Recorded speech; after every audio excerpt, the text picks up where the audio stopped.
Today we are going to be working on the memorization of the 3's facts. And I have my notebook for recording my work, and I have my beads.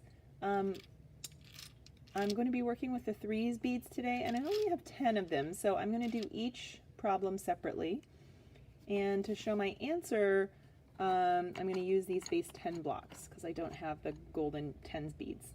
And I've got my felt mat.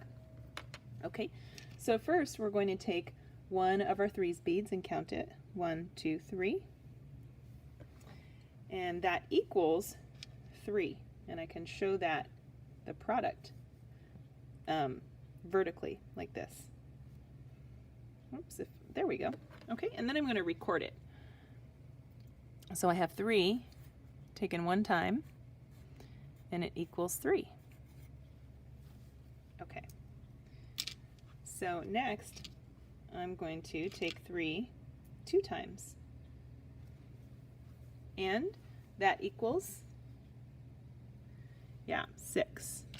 And to show that, I'm going to take one of the 6 bars and put it vertically underneath.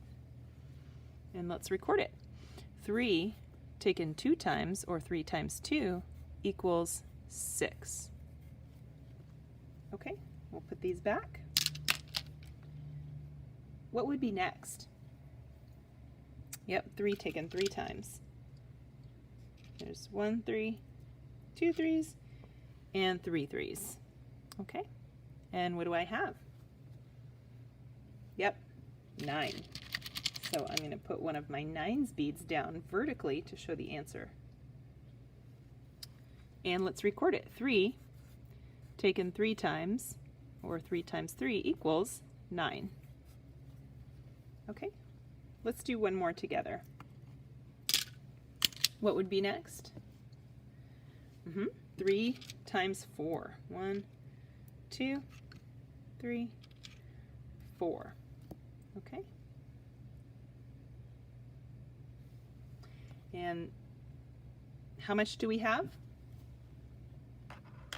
12. Yeah, so to make 12, we're going to take 1 10 and lay it underneath vertically, and 2.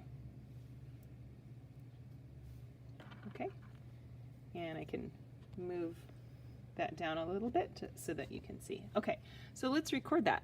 So 3 times 4, or 3 taken 4 times, equals 12.